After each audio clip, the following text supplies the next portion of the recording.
My name's Sarah Rudder and I run a business called Ginger Dog Development, where we are passionate about unleashing potential and developing people. When I've been here at RocketMill these last few months, I've been hearing a lot about people being at the heart of everything that you do.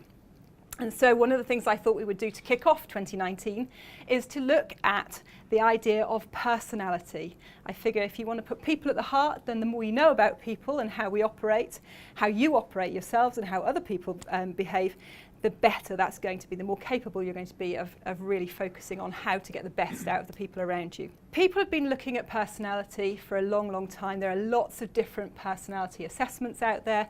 You've probably done some at some point in your careers.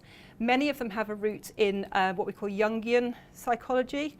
So that's where I thought we'd start. It gives us a nice kind of entry level into personality without getting overly complex. And so what I thought we'd do is over the next few months, each time I'm here, we'll look at a different aspect of personality.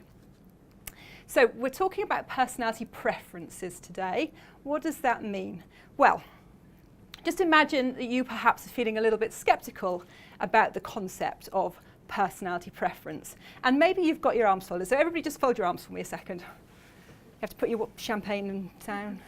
Give your arms a fold. Okay, so now what I'd like you to do is try folding your arms the other way around. How does that feel? A little bit weird. Can't do it at all. You have to think about it, right? Which arm goes where? Okay, so this is exactly what we're talking about when we talk about personality preference. You have a preference for how you fold your arms. Just the way you have a preference for probably which sock or shoe you put on first in the morning. You know, we have preferences for different things. The thing that feels most comfortable for us. Now, if I said to you, every day I want you to practice folding your arms a different way, next month you'd be saying to me, I can't actually remember what my preference was, okay? So preference is, what is it that feels most comfortable for us? It doesn't mean we can't do it another way. It just means we have a natural preference for doing it a certain way, okay? And what Jungian theory tells us is we have certain preferences on 4 dichotomies, which I'm going to talk you through. So the first one, where you prefer to get and focus your energy, we have a preference. That's the one we're going to look at today. Next time we get together, we'll talk about what kind of information you like to gather and trust. We'll talk about then what process you prefer to use and make decisions, and how you prefer to manage and live your life. So we have preferences for all of those things, okay? I'm not going to go into the depth and detail of those 2, 3, and 4 today. We'll just focus on one at a time. And the thing here is, the more we understand this, the more we understand ourselves, the more capable we are of understanding and working more effectively with other people. So, our first one, where you prefer to get and focus your energy. So typically, this is called introvert or extrovert, and I'm sure those are words that you have come across, but you've maybe never thought about it in too much depth. Contrary to popular belief, extrovert and introvert is not about being shy or outgoing. Now, those are behaviours that you might see from people with these personality preferences, but that's not the personality preference that we're talking about. As it says across the top, introvert or extrovert is about where do you like to get your energy. So typically, what we're talking about here is that extroverts tend to get their energy from outside them. They like to be around people and they find that really energizing. Okay? So typically, if you've spent all day with a bunch of people and you're an extrovert, you will go home feeling energized from that. If your preference is more introverted, that doesn't mean that you can't spend that whole day amongst all of those people, but chances are you'll want to go home and do something quietly on your own, because that will be your way of re-energizing. Okay, you will have used a lot of energy being amongst people. Does that make sense to everybody so far? Yeah? Okay, great. So there's a couple of different ways in which you can think. You might already go, yeah, okay, I know which one I am. Now, often what we see is you might know people here who actually are fundamentally introverts, but you see some quite extrovert behaviours from them. And that's because introverts can behave in very extrovert ways when they're amongst people that they know really well. If you put that same introvert into a situation with people they don't know, you'll probably see a different set of behaviours coming from them. Yeah? Whereas typically with extroverts, it doesn't matter how well they know you, you're going to see that extrovert behaviour.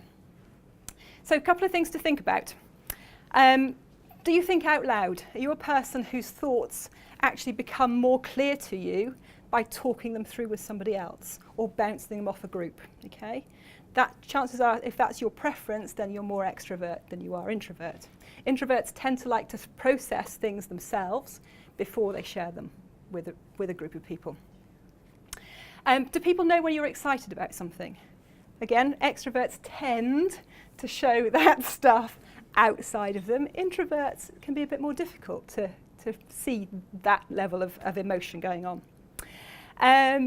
Are you someone who likes to get on with doing something, or are you somebody who likes to think about it before you do it?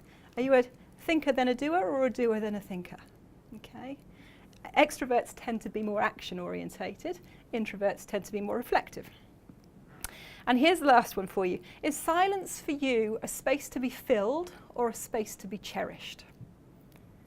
I'll leave that one with you. You can have a little think about that. Yeah. So some things to consider. Introverts, as I said, think, do, think. Reflection, they like to think things through. Concentration and a depth of interest, whereas extroverts typically are more do, think, do. Action, talk things through. Yeah, it makes more sense when I get it out of my head and out in the world. Interaction rather than concentration, and breadth of interest. And some of you will have stronger preferences than others. You might be thinking, oh, actually, I can see a little bit of both going on there. Yeah, in which case you might be what we call an ambivert. You might like a little bit of both. Yeah, and that's okay too. That's the key thing, I guess, around preferences. There's no right or wrong. Yeah, different things probably make certain situations easier. Yeah, networking for an extrovert is easier than for an introvert, typically. Yeah. But we also noticed that you need to, I guess, coming back to this idea about energy, you need to remember where you get your energy from. Yeah, so if you're going away on a sales conference for a couple of days, then day one might be fine for you as an introvert. By day two, you might be thinking, actually, this is really hard work now. You might be digging deep into your energy, capacity to keep being amongst people. And if it's a residential thing, it might be one of those things where actually you think to yourself in the evenings, I'm not going to go out for dinner with the rest of the group. I'm going to have dinner quietly on my own and just recharge that way. Yeah. So like I say, no right or wrong, just different ways of being.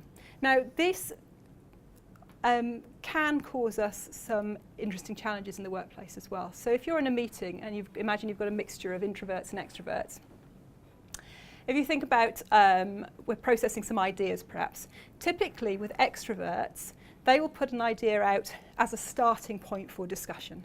It's not a finished product. They just want to put it out there and get other people's thoughts and bat it around a bit. Introverts tend to have done their thinking already, so when they put an idea into the meeting or into the group, chances are they've already thought it through significantly, and it's not a starting point for discussion. Actually, they think it's the right way forward. Okay, so you can see how there might be some potential conflict there in the way that we're looking at. So they might, if you're an introvert and an extrovert puts this idea out for discussion, you might think, why haven't they thought it through? Yeah. If you're an extrovert and the introvert puts this idea out as a fully formed thing, you might be thinking, why are they so wedded to that? Yeah. So what we'll see over the next couple of months as we look at different aspects of personality is that these things can cause us conflict, and if we understand them better, we can see where that conflict is, and we can leverage the positive aspect of the diversity in which we work. So that's extrovert, introvert, where you get your energy from. Next time we look at how you like to gather and what sort of information you like to trust. Okay, thanks very much. If you've got any questions, then do grab me. If you've got any questions about coaching or anything else, then give me a shout on Tuesday when I'm back. Okay, thanks everybody.